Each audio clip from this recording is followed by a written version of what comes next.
Da-da-da-dum, da-da-da-dum.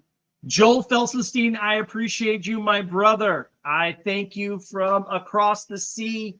Thank you for creating our intro and outro video. You are fantastic, different, not less. I love that about you, and I love how you are teaching not only people to be aware of how the autistic and neurodiverse communities are treated, but how we need to integrate them more so, not only into society, but also into the workforce. So thank you, Rockstar X, for being one of our sponsors. You are amazing, and I appreciate you, Joel. The Hounds of Business Community, you may have seen me on earlier today talking about them. We are so proud to be sponsors with them and so proud to have these guys actually going to be joining us on a show in a couple of weeks with the Hounds of Business Community as well. Mike Ashebrainer and all of the crew there, they are talking about profitable reciprocity and how we can work together and in tandem to do great things. I also want to thank Lazarus Learning, Michelle Arntz, one of the OG 8, we call her. There were 8 partners when we first started our nonprofit in June of 2022. And now there's almost 90 partners in 6 countries. We thank you, Michelle Arntz, for being one of the OG 8, for standing with us all this time. And also Lazarus Learning, diagnosing and treating all of your ills in your training and development. Circle of Friends Club, love Jason Wilson and his crew. We're going to be talking to them later on in the next week about what they're doing with Freedom Fight Expo. Thank you, Jason, for being here today. And now, without any further ado, I'm going to bring up the guys from Corser Racing. Thank you so much for being here with us today. Big shout out. Let's give a big round of applause for these guys. Woo-hoo! We appreciate you. We thank you so much for being here. I looked for a Viking one, but I could not find it. I wanted one that was like had a punch, but that was all I got, guys. I apologize. Thank you so much for being here this evening. Thank you for what you do. Thank you for your service. Thank you for your sacrifices. And thank you for telling your story and helping other vets and first responders. But we're going to dive into it this evening. But before I start, I want to make introductions. So, Chris, we're going to start with you. Christopher Farrington, if you'll tell us a little bit about you and why you joined Corser Racing. Yeah, so I joined the Army back in 2004. Started as an infantryman and then moved over, 4 years later to the Special Forces community, and have been there since and soon retiring. Actually, Corser was introduced to me through Blake, who was one of my Special Forces detachment commanders, and reached out to me and was like, "Hey, man, I got this crazy thing. What do you think about this link I sent you?" And I was like, "Yeah, it's nuts." And he's like, "Do you want to do it?" And I was like, "Yeah." So not even knowing what, the mission was or anything, I saw something crazy and hard, and Blake was involved, and all day long, I was into it. And then, as we've been going throughout the year, it's really hit home, like how much more I can do for, our community of veterans. And so what really gets me pumped about this, more than actually rowing the ocean, is what we're trying to do to, give veterans like an outlet. So that's me. That's awesome. I love that.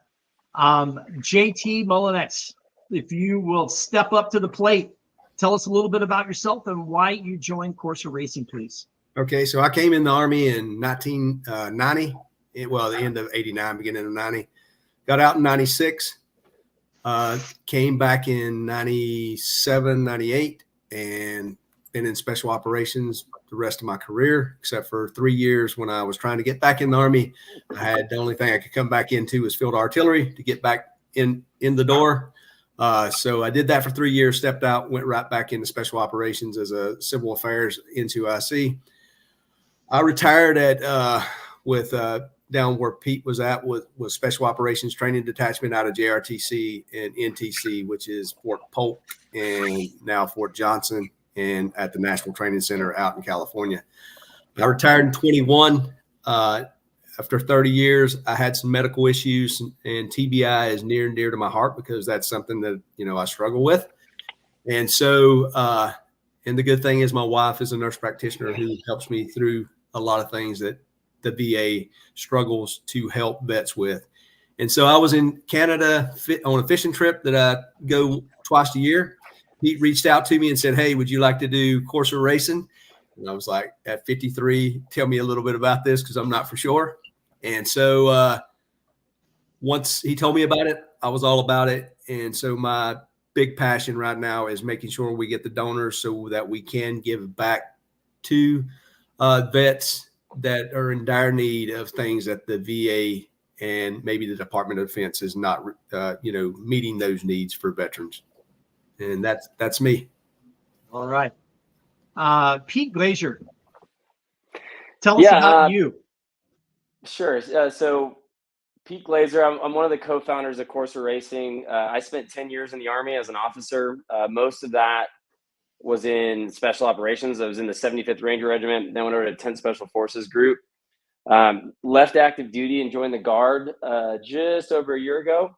I did that for family reasons primarily. I spent cumulatively about 5 years away from home over a 10-year career. So the two gentlemen before me probably have twice that, looking at a 20-year career in SOF. Corser Racing, what does it mean to me and all of that is a tough question because it started out quite literally as just something that I wanted to do. I was on vacation in Antigua with my wife in January 2022, and the Atlantic race was finishing, and that was the first time I'd seen an ocean rowing boat. I got to talk to the team who had just finished and realized that they were normal people just like us, and kind of realized it was something that I could actually do without having to learn how to sail or something like that. It's a very attainable goal. So I called Blake first, and he was all in at the beginning, and it's morphed over time. And I think we'll talk about that more, but it started out as really just an adventure and has really turned into something meaningful for military transition for myself, included in that, for a lot of the reasons that the other two guys mentioned. So that's really a lot about me. Appreciate you doing this, Jason, and we're excited to be here. Oh, good. Blake Sefferling, step up. Tell us about yourself and why you joined Corser Racing. Yes, sir. So I went into the Army after college. I was an infantry officer and then did the whole special forces thing. Pete and I actually met in what's called the Alpha course, which is the part of the Special Forces qualification course, which is the Special Forces qualification course is 2 to 3 years long, depending on what track you're on.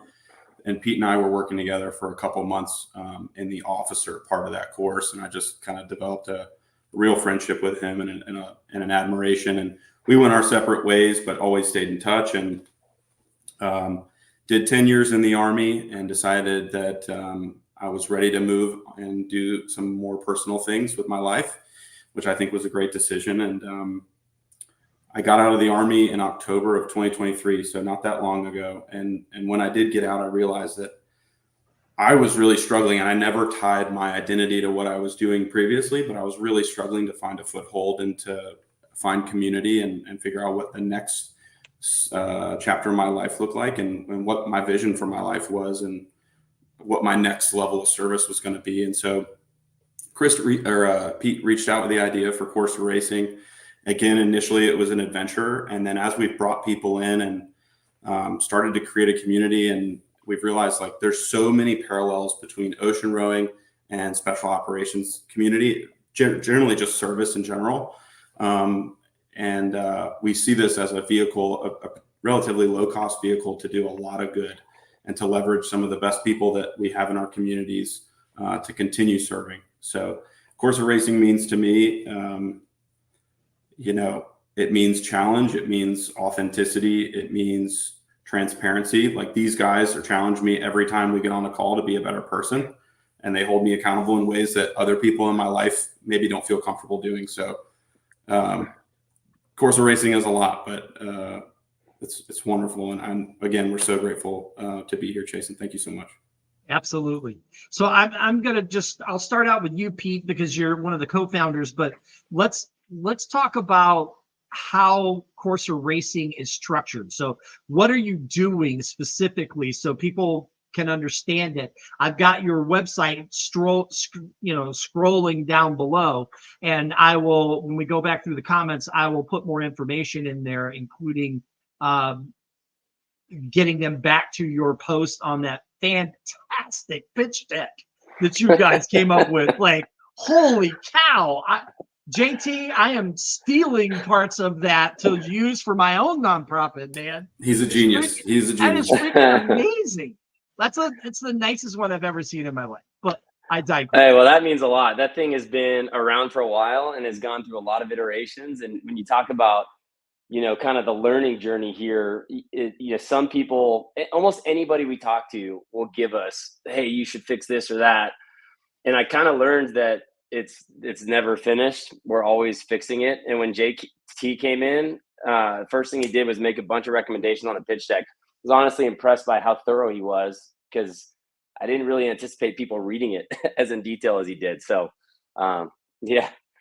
I appreciate the compliment there, because that thing has been kind of a pain in the neck at sometimes. Oh my goodness.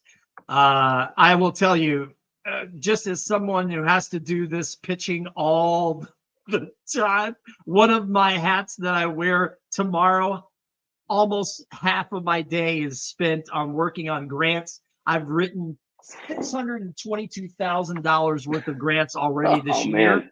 So when I tell you I understand your struggle, I mean, I understand your struggle. So that is a beautiful pitch deck. You guys should be freaking proud. And I mean, it's messy. It's messy work. I mean, the fact that we have to sit here and say, oh, is it going to be? No, it's never going to be perfect. It's never going to be perfect, man. But that's the thing that stops a lot of nonprofits. It's something like 67% of all new nonprofits fail in the first 5 years. And a lot of it is not getting their bones together and doing the work. They get so pent up with, not getting through the mess that they don't do the work. And so get yourself set, make sure that you have a good solid foundation, and then do the work. And it's messy and you'll change it. But I'm proud of you guys. I'm so freaking proud of you guys. Hello in the audience. Thank you, Jody. Thank you, Kelly Steinica, for being here. Brian Donata. Thank you, Nick GWB. Love you, Nick. Appreciate you. And anybody else that's looking on in LinkedIn, especially if you're on your phone, I won't see your comments until after the fact. So thank you for being here. I guess I will transfer this over now to JT, because we were talking about the pitch deck. What are the biggest challenges that you find in getting funding for this? Because my first thing is, wait, you're helping veterans and first responders. This is maybe a little unusual in how you're approaching it, but I think it's a very unique idea. So how, I would think, oh man, you could just tap into some government resources, things that I can't get, because I'm not doing that type of work. And he smiled when I said that. He smiled. But what are the challenges? So for the short period that I've been here, the challenges has been just finding the right people who can lead you in the right direction and path to get to the answer yes and not no. Luckily, this past week, a huge blessing for us is they were an individual, Jeremy, who went to see my wife, who is legally blind, and he owns a huge nonprofit. And as soon as my wife told him what we four are doing, he reached out, and he has gave us more information in the last 3 days than I could probably work through in probably a month. And so I'll pass that off to Blake and Pete. So that has been our blessing so far. That's awesome. That's awesome. Blake, specifically, what does Corser Racing do, and what do you hope to do? Yeah. So in the near term, what we're doing is creating a community around this idea of ocean rowing. We've got 2 boats currently located in Charleston, South Carolina. And what we love about ocean rowing is, I could go into that all day long, but it's super approachable, right? There's not like, you don't need to be an incredible athlete. You don't need to know the form. You just need to get on the boat and be yourself. And I think that this group of men, what's really special about them is that they're all super humble, authentic guys. And every time we're around people, I see them encouraging and being the kind of men that I want to be around. And I think they create a culture that people want to be around. So what we do is provide short, medium, and long range ocean rowing expeditions for veterans and first responders. Initially, we're really focused on the special operations community because that's where our heart is, and that's the community that we know.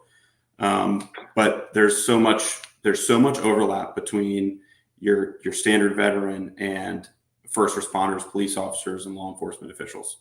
So where we hope to go in the future is where we're fielding tons of teams a year on multiple boats. And what we really love about our methodology is we believe that veterans and first responders are some of the best people in our community, and they continue to lead. And so what we see is creating expedition opportunities where teams get on the boat and they row for a cause of their choice. And at the culmination of our engagement with them, be that 6, 8, 10, 12 months, they'll do a long expedition, and the funds that they raise in that expedition that aren't coming to us for overhead will go to the charity of their choice, right? So I know that JT is very passionate about people who struggle with TBI. I'm very, we're all incredibly individual and different from each other. I'm super passionate about victims of domestic violence. And so what we want to do is find teams that are passionate like we are and want to continue to serve and put them on this incredible adventure. And that'll culminate with them landing at a dock or a port. They'll be there with their family, and they can stroke a massive check to something that they all really care about. That's the goal for us. The long range vision is we've got a boathouse. We've got enough funds to pay for people to travel to Charleston, South Carolina. We put them up. We make them feel like the special people that they are. And then we train them to do this ocean rowing expedition safely. And they go and have this incredible experience and continue to give. And then on the backside, they serve as a mentor. They continue to serve as a mentor and give back to the community that built them to who they are. That's fantastic. I love all of that. And I know my wife is giddy in the comments here. My wife is from a little town called Anderson, South Carolina, and she loves Charleston. And so my Southern Belle of 25 years this October is I guarantee you is in the audience just cheering. She's going to tell me that I need to go do this just so she can travel to Charleston. So I hard love not this. to love Charleston. You know, Right? when you talk about Corser kind of evolving, like I mentioned in our bio, I mean, the organization was formulated in Nashville when Blake was still living in Nashville. Never thought, we had no plans of being in South Carolina. Then Blake moved to South Carolina. We started growing community there. So the whole thing, our organization has evolved so much from just a couple guys trying to do something that many would consider dumb. But yeah, I'm actually personally excited about the fact that my boat's sitting in Charleston. So I get to go there to row, you know, so it's pretty awesome. Hey, Christopher, tell us what your role is going to be and what you look forward to as you get in this adventure. Yeah, so like right now, kind of what I've been doing is setting up events and like trying to raise money, you know, to get our startup going. So I ran an event in Pensacola. I ran one here in Clarksville near Fort Campbell, Kentucky. And we're about to go attend the Can-Am Festival in upstate New York in 2 weeks. So my role has really been kind of like a doer in that aspect, and then plugging holes wherever they need to be plugged when Pete or Blake needs something done and they don't have the bandwidth. They can come to me and I can help out with whatever. Yeah, and then overall like training calendar and stuff like that. Where I see myself in the future really is running the boathouse and the HQ and getting these teams set up and teaching them the equipment, getting them out there, all those, that kind of little moving pieces is where I'd really like to be. And then, just I'm an enlisted guy. I'm very in the dirt, so I really want to be in the weeds with these guys on the boat personally with them. And everyone on the team does. But my role is definitely less talking to CEOs about stuff and more being there with the guys, that are really struggling and just, trying to help them out. How do you guys? Something I wanted to highlight too, that Chris is kind of like well, for one, he's one of the best innovators that I've ever known. And I do want to highlight that about you, Chris. When we were on a operational or a special forces team together, Chris was constantly innovating and tinkering with equipment. And he's already made himself essentially the most well-versed person on these vessels.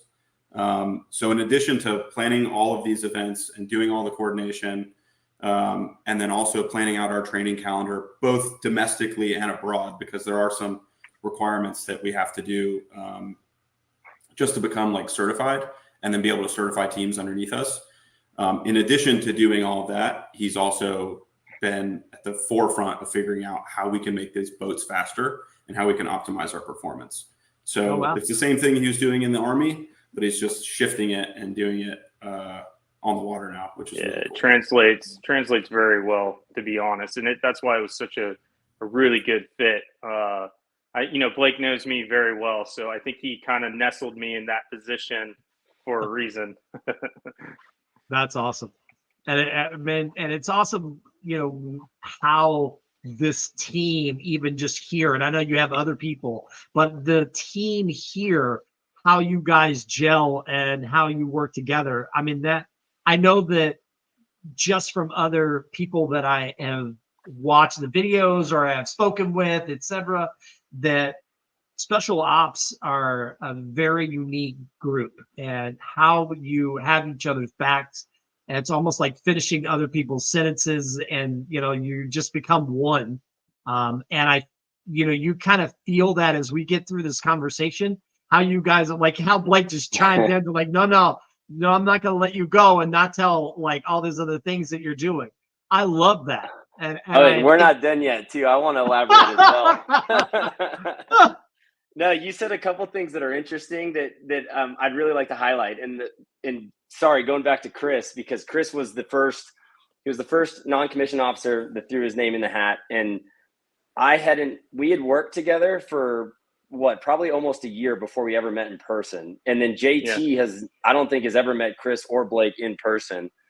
And I want to say that because, first of all, it's been really cool to see how, the thing that I loved about Corser Racing was that every Tuesday night, I get to meet some special forces guys and we do this, you know what I mean? And it takes me away from the corporate job that I have now, where it's a very different environment than what we grew up in team rooms. And you get to have that again. And that was kind of a illuminating realization that, hey, we're actually like an ODA here. We're like a special forces team. Instead of deploying to Afghanistan, we're training up for a cross ocean rowing expedition. And the other thing I'd like to say that was kind of for me personally, my aha moment that this could be something a lot more impactful is because when I met Chris, basically Blake told me, hey, I called a guy I worked with, his name's Chris, and he's down. And it was no questions asked. And to me, it's no, all right, because some people are not, they want to hear a lot more before they're willing to put their name in the hat. So he just volunteered blindly, I would say. And I was perfect guy for the team. But what was really cool was when we first talked, it was kind of yeah, what are you doing when you get out? He's I don't really know, man. It's the transition out of the military is something that we all have kind of honed in on. But I personally, without even really knowing Chris, never worked with him on a team, got to see him go from being a Green Beret, senior enlisted guy I'm used to working with. But you start seeing him turn into a business guy. He's got business acumen. He's throwing events where a lot of people show up and they donate money. And that was about the time when I called Blake and was dude, we could provide a lot more than just a sport or a rowing team. We can give something to veterans as they get out that would go on the resume. You know what I mean? It's not just, I crossed an ocean. I planned events. I engaged with senior leaders in companies. I was managing a P&L, like all these kind of like business tasks that you don't get a whole lot of in the military. And even if you do, it's kind of hard to translate what you've done in the military to civilian world. And what we're doing here is real life, business skills. And I got to, it's been really cool to see Chris kind of grow into that. And he undersells himself. He does a lot more. He keeps us all together because he's like our team sergeant, if you will. Love that. He's a shadow governor. That's what he is. Yeah, that's what it is. Love that. He's also got about probably the only one on the team that I know. And JT, I can't speak for you just yet on this, but he never stresses about anything. And I can't say the same for myself. Or me. I'm balling her. Yeah, or Blake. I didn't want to one thing I Blake. Yeah. Well, let's be authentic. We said we were going to be authentic. Yeah. One thing I also want to highlight is, and this is like true for the story, but it really highlights something. So I called Chris and I was like, Chris, man, I got this like wild idea. We're really thinking about doing this. Like, I think this could be something really impactful and like help people. But, in order for us to do this, we're probably going to have to cross an ocean on a boat. And, we need to become subject matter experts. We need to be professionals so that we can steward people into this community. And he's like, man, that sounds amazing. And I'm on speakerphone. And he's like, man, that sounds amazing. And I hear his wife actually go, did he just ask you if you want to row across the ocean? And he's like, well, yeah, he did. And she's like, say yes.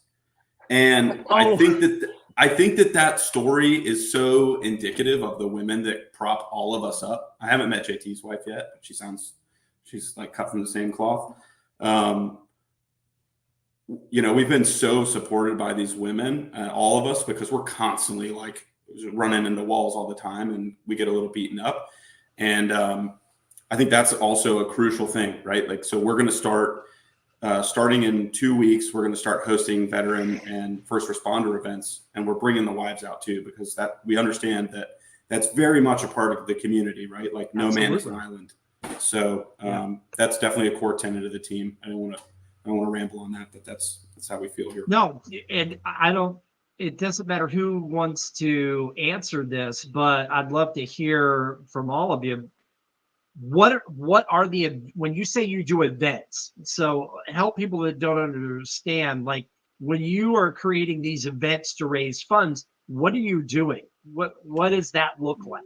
So it kind of started off as like an exercise event a little bit, but it was supposed to be fun.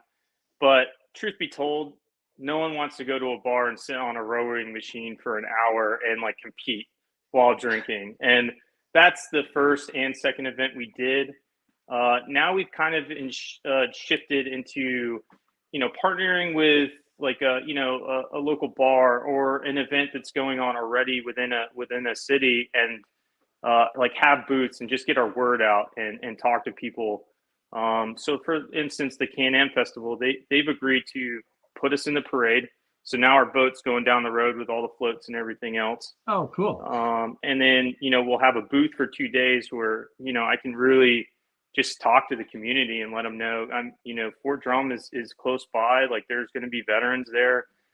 So now they can see that, well, this weird thing is an option too. And it actually sounds pretty awesome. And then of course, meeting people that might want to donate to our cause. And then it'll culminate with one of the bars near the Lake Ontario is willing to give us $1 per beer sale for the proceeds that night. So again, we're just going to be with the community and telling them what we're doing and hanging out with people and just being amongst, everyone else to show people that we're normal people too. We're nothing extraordinary, but we really do extraordinary things, and we want to highlight that. That's awesome. So a little birdie told me that you have an event in Dallas at a museum. What's that about? That actually happened already. So, and I was going to mention that. So one of our sponsors, one of the coolest things about Corser Racing is the people that we get to meet along the way. So when I left the military, I moved to Texas where my wife is from, because she has a network there and all of that. But it was the first time in my career where when we moved, I was the one that didn't know anybody. In the Army, when you move anywhere, you make friends on day one, or people that are there.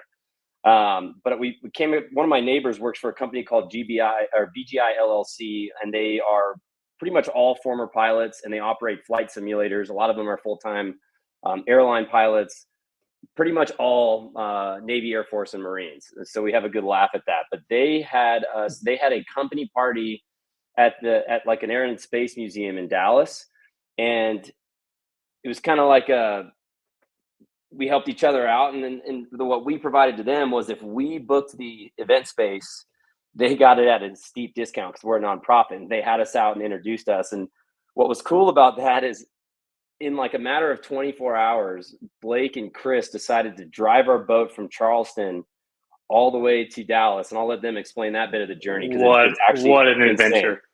Yeah. And the way home was another adventure, but man. you asked about what do events look like, and that's evolved as well. But what we realized is bringing the boat to that company party at that museum, they had every single person in the party come outside and look at it. And I mean, at least an hour or two, people are asking questions just like, hey, where do you sleep? How do you sleep? You know what I mean? Like all these just kind of basic questions about ocean rowing. And these guys had pretty much done that with no sleep in like a 24-hour drive to Dallas. But that was a really good time. And BGI, I got to give them a shout out. They've been great to us. They're a sponsor. They provided financial services, have asked for nothing in return, and then continuously, they have meetings with us and offer their services and all of that. So I think our events have kind of just we started out with like, all right, here's what we want to do. We want to bring rowers into like a establishment where there's booze and try to, negotiate for this and that. It's kind of turned into like, hey, any opportunity we can get to be around people. Blake could talk about his experiences at University of South Carolina, and it's kind of just getting together with others and bringing that boat wherever we can, because that's how I learned about ocean rowing, was seeing the boat and being like, what is that? I've never seen any watercraft that looks like it. And that's kind of like the biggest way that we can raise awareness of the sport, and then also talk to people about how, hey, it's not unattainable. If you were to ask me, Chasen, right now to go sail across the ocean with you on your boat, I don't know how to sail, man. I have to go learn how to sail, and that's a skill that takes a long time to foster. But I can guarantee you that you could jump on our boat and row with us for a weekend or however long you wanted. It doesn't take a technical learning, journey to an extent to row a boat. I mean, there's some technology behind it and tips and tricks, but everybody can sit on a boat and row for the most part.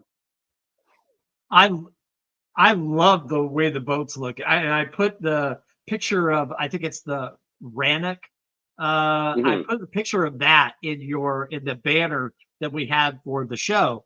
And I'm sitting there staring at the thing going, I had the same questions, but I can imagine when you take this, it's almost like, I think of it like when you go to the old car shows, you see these old cars, from the 40s, 50s, whatever. And you just sit there and go, oh my gosh, look at this thing. And same thing with the boat. You bring this boat anywhere, and all of a sudden you're in a conversation, and that leads to more conversations about Jason, what you do.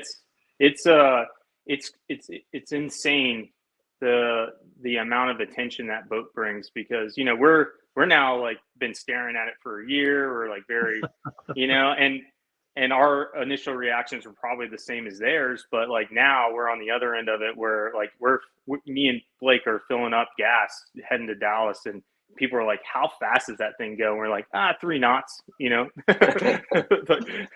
like, people are just, you are rowing. You have to row. Yes. You can't take it anywhere without people stopping. I was towing the new boat from Florida to Charleston very recently, and every single time I pulled over to tighten a strap or get gas or whatever, I'd have 1 to 3 people stop their cars, get out, and be like, "Hey, what is that?" And it's like, man, I'm trying to do this whole drive in a day, but of course, I want to talk to people, and outreach is very important. But people will literally get out of their cars, stop on the side of the road, and come say like, "Hey, what is this thing?" Anywhere from, I've met millionaires that drive yachts that are like, "What's this boat?" And they'll stop and ask questions for 2 hours. And I'm trying to politely look at my watch, like, dude, I really have to go. It brings a lot of attention. And the interesting thing is that you never know what one conversation will lead to. So yeah, Absolutely. it's fantastic. Now I love that. I love that, and I can't imagine like, yeah, I've stopped to pull the straps on this thing, and then all of a sudden we have to field questions from cars that have just pulled over to the side of the road. So one of the things that, and the reasons people ask me all the time, Chasen, why do you did not serve? So, why do why is the military so important to you? And I say this, there's a couple of different things. One, I understand that freedom is not free, and I appreciate what people have done for me, my family, and my family comes from Northern Ireland, and that's where the Chasens come from. And I appreciate being here and what freedoms I have because of people like you. The other part of it is that four of the six of my closest friends are ex-military, and three of those four are ex-Navy, including naval intelligence, which is a whole other thing. But this is my third year in working with a company called American Corporate Partners, ACP, to help veterans that are transitioning from the military over into civilian life. And it's interesting because it's been quite an education, not just from my friends and then what I've learned in watching other podcasts and talking to other veterans, but also what I see are some of the issues in in veterans transitioning and what that looks like and what is provided to veterans before they transition. And then what it seems like to me is that, okay, you're out, have a nice day, good luck. And that seems to be like, wow, I just spent 20, 30 years, whatever the time period was, helping protect this country, and now I'm just done. Now there's so for me, that's a problem. I have a problem with that. So I want to know how you guys feel like this helps with that problem, or what brings awareness, or how can a Corser Racing and what you guys do and the conversations you have help with this issue? I'm chomping at the bit to start with this one, but I know everybody here has good things to say on this comment, because you just mentioned single-handedly probably the most important issue that we intend to address, and that is that transition process. And the challenges that you just mentioned of transitioning out unfortunately leads to suicide often. I mean, since Corser Racing has started, I've had 3 very close friends successfully transition from special operations and take their own lives. And leaving the military for me was a very calculated decision. I had a very detailed plan. I executed that plan exactly how I wanted to, and was totally blindsided by how difficult the transition was. It's something that's always talked about. We all know about it, but when you experience it firsthand, it is insanely difficult, and it's almost difficult to explain why. But what I said earlier, I've been better at Corser Racing than I have at transitioning into a civilian job. And it goes back to that, like, I have a team now. And if I were to walk away from this call and say I quit, I'd be letting 3 guys down that, need a 4th dude to row across the ocean with them. And, yeah, so I think that's a huge part of assisting in the transition process. And I don't know that transitioning from the military is something that is like a quick, like, you get your job and you're done. I mean, for many, I think it takes years, possibly the rest of your life, but there's always that kind of like hole of this. I was a special operator. I deployed for war. It was my job was inherently purposeful. I was always on a team. Everybody wore the same outfit. Everybody spoke the same language. It did not matter where you come from, who you are, how you behave, as long as you're doing your job and doing it well and being a good team player. So, I appreciate you highlighting the transition piece, because if you were to look at kind of our, what we aim to solve, or at least aim to address, transitioning from the military is a huge piece of it. And then the second one being the mental health aspect and challenges that come with that. And then your, the health issues that JT kind of alluded to, that come from, years of prolonged stress, combat, explosions, etc. And with that, I'll hand it over to the rest of the guys to think. Everybody's got something good to say on this one. Yeah, JT, please comment, because I know you mentioned this previously when you were talking about when you did your introduction. And so I know this is near and dear to you. Yeah, so a little different than probably Chris, but I'm medically retired after 30 years due to a lot of issues at the last of my career, that a lot of the stuff I got from being downrange. But the TBI being, exposed, shellings. So my transition up to getting out of the Army, I would say, was probably not the best, but the best that the Army could give me. But the day that I signed my paperwork to leave the Army was when everything went downhill, because then you just become a number like everyone else in the system. And so even with my wife working at the VA, I was still a number. The only good thing was because of the awards that I got, and, me having V devices kind of put me in front of other guys in the system, as a veteran. But just the struggle and the fight to get the medication that you were on for the last 5 years in the Army, and then the VA says, hey, you don't have these issues. Now we need to send you back out into the community, get you reevaluated, and the frustrations that came with that. And I'm sure that I drove my wife pretty crazy for at least a year of that, because I really was at the point that I looked at her and said, hey, I can understand how a person, and we have 22 a day, I can understand how we get to that point, because you are at you're at a crossroads where it's like you're hitting a door that's just closed and it's never going to open up for you to get fixed. And that is the reason when he asked me to do this Corser Racing and what I believe in. And, as I tell my wife, I don't care how much money we make as a nonprofit, as long as we help, as long as I can see that I help one person on this road of 2,800 miles, I will be happy. That's all I want to do is, just count the numbers that we all can help. Oh, man. Well said, JT. Chris, Blake, either one of you want to chime in on what we've been talking about? Yeah, I think the struggle is, there's things out there for you to transition, but it's not laid out in front of you like, hey, here's your options now that you're getting out. Pick these. This will help you with this or that. There's none of that. It's out there, and if you talk to the right person, then you can figure out where you need to go next. And it's like a Easter egg hunt of how to get, what's owed to you. And so that's like JT, like, so glad to have him on the team. He's already kind of navigated a lot of that.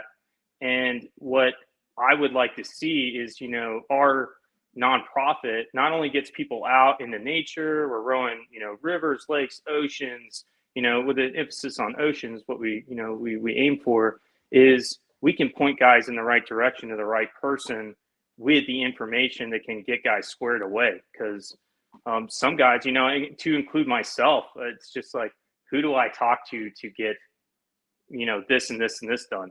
And I've had to reach out to Blake because he just did it, and he's like, X, Y, and Z. If I go into work and I'm like, hey, I need help, if I don't ask the right questions on the base, then I'm not going to get, the proper treatment or, the rating that I think I deserve. So what I'd like to see Corser doing, and that's, part of our plan, is we have a network that's established to get guys once they transition out.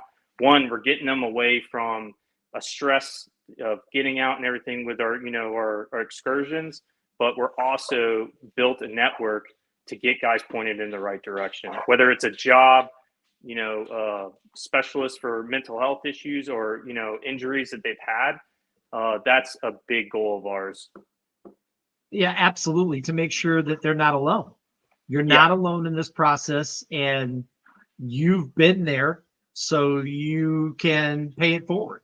And that's veterans helping veterans. And Blake, I want to get you to respond too. You're the only one that hasn't chimed in on this yet, but I got a couple other questions before we let you guys go. So thank you so much for being here, all of you. I really appreciate it. Yeah. Do you want me to answer that? Yeah, please. Sorry. Okay. Thank you. Yeah, I think so I kind of alluded to it a little bit earlier. I never really thought of myself as like, oh, I'm an Army guy. This is who I am. This is my people. This is my tribe. I'm wearing the Army shirt. That was never me. And then I got out and I started like kind of falling apart a little bit. Like for real, I'm gonna be completely honest. Like I started falling apart. Started thinking about things that I hadn't thought of in a long time, and some of my relationships really started to get degraded, like really bad, like core key relationships in my life. And what I realize is it's not very different than like an athlete, or you can see it with some of these famous athletes. After they get out, they kind of go down the tubes. What I realized is while you're in the military, or let's say the police force or the fire department, because I see it with the people that I've met, those leaders, while you're in the military, I like motorcycles, so we're going to do a motorcycle thing. You're a race bike, and you are going 100 miles an hour, and you've got target, turn, target, turn, and you're going.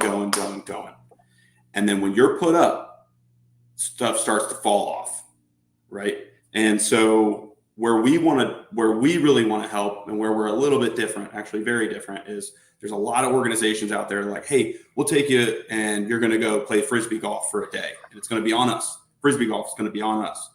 Or we're going to go do this, and it's going to be a 2-day thing, and that's going to be on us. And we realize that we can't help everybody, but what we want to do is we want to be a super high touch, long-term engagement, right? And we want to get these guys before they get out of the military, so we can tell them the things they need to be doing before they get out of the military, hold them accountable, keep them physically fit, keep them engaged in teams and groups, get them on the boat, so that as those parts start to fall off, we're like, hey man, you got to put this back on. Hey man, you really need to take care of this. Hey man, let's talk about this. I know you probably don't want to have this conversation, but these are some things that you need to be thinking about right now. And so what I kind of came to was like, I realized that there was a lot of trauma that I hadn't dealt with in a long time because I've been going. And what I think is really cool about this organization is that we're encouraging guys. Like, we don't all have it figured out. We're encouraging guys, get the help, and know that you're not alone, and do the work. Right? There's no fast track to fixing trauma. You got to do the work. So what we want to do is co-locate all these things, and we realize we can't do this for 1,000 people at once, not at our current scale. But we want to get to the place where we can do it at scale. So you're looking at multiple boats, like that kind of idea, and then maybe doing other things besides the boats, or just adding more boats? No, I can expand on this. Obviously having a fleet is what we would like to have. And then, we know that it's hard to commit 30 to 45 days of rowing across the ocean.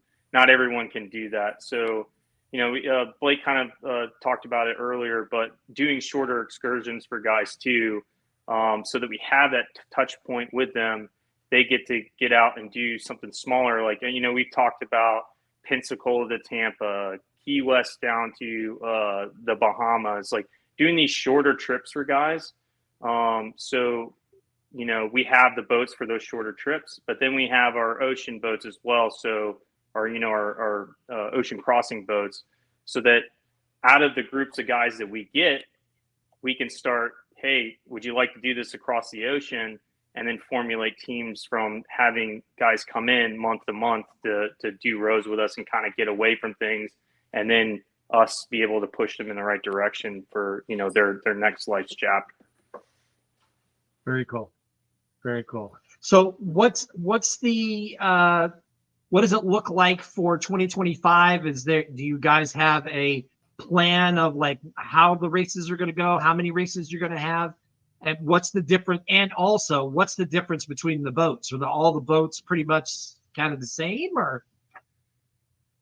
There's a Anyone. little variation. So to be clear up front, our like what we're calling our maiden voyage is June 2025. But it will almost be exactly a year from now that we should be arriving in Hawaii. So all of our focus when it comes to a race right now is summer 2025. This team here on the call, rowing across the Pacific. We've started getting a lot more interest from individuals that want to do this. So we could field multiple teams, but frankly, that as of right now, unless the financial circumstances change dramatically, will be following June 2025. So from now until then, everything we're doing is preparing for that race. And the organization that runs it is called World's Toughest Row. They have a lot of safety requirements, training requirements. Frankly, they're a UK-based organization, so they have different maritime standards than we have here in the US, but they still require them. So when Blake mentioned overseas, like we've got to figure out how to get to the UK or Denmark or one of these countries that holds the courses that they put together for training. So a lot of moving pieces. Fundraising is the biggest one, but June 2025.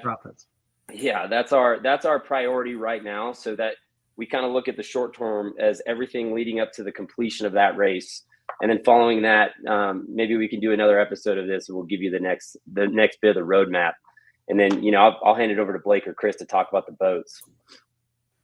Yeah, I mean, and just to tap on to what Pete said, like, we're growing. We're going to be the test pilots for this ocean thing. You know what I mean? Your great leaders do things and then have, their people do it. So after they've already proved that it can be done.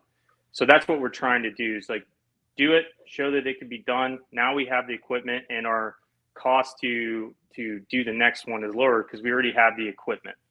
A lot lower, and then, yeah. And then as it grows over the years, then, our long-term vision is kind of what I was describing earlier is like getting guys, in monthly and doing all that. But this year is like Pete said, we're striving to get everything that we need so that we can start continuing forward year by year. And the big event, June of 2025 is going to be us on the Pacific. To show that it can be done, and two, it's an attention grabber. It's not a normal thing for guys to anybody to want to do. Yeah, more people have gone to outer space than have rowed across the Pacific Ocean. Yeah, I that just sounds like that doesn't even make sense, but yeah, that's probably true. We're winding down on time, and I want to be respectful of your time, and I'm so grateful that you were able to come today and tell a little bit of your story and tell about what you're doing. I would imagine if someone were to write that magic check today, you guys would just find a way to run. I mean, that's the sense that I get. That's the sense that I get. It may be a little messy right now, but if someone said, here's a blank check, do what you need to do, you guys would figure it out and you would just run and you would adapt and overcome. So I appreciate that about you guys. It is inspiring to me because I feel the same way. Like someone writes me a check and I'm just going to go like, okay, let's go. Let's do this. I do want to ask I've been at the bottom, I've been scrolling your website. What is the best way for people to connect with you if they want to find out more information, they want to get involved? Website? The best way to get connect, honestly anyway. So we've got a lot of people that are managing all these different sites. You can absolutely check out the pitch deck or our quarterly newsletter that we actually sent out today. And if you want to be added to that quarterly newsletter or just throw your hat in there and be like, hey, I've got a great idea, or I've got some connections I'd love to connect you guys with, go to the website and there's a PDF like a fillable text box. And you can write us a little message that'll come straight to all of us. And then we're very responsive on that because anyone that takes their time to write a message to us, we take very seriously. Love that. That and Instagram and LinkedIn. LinkedIn. Our Instagram handle is at corser.racing. That we're responsive there.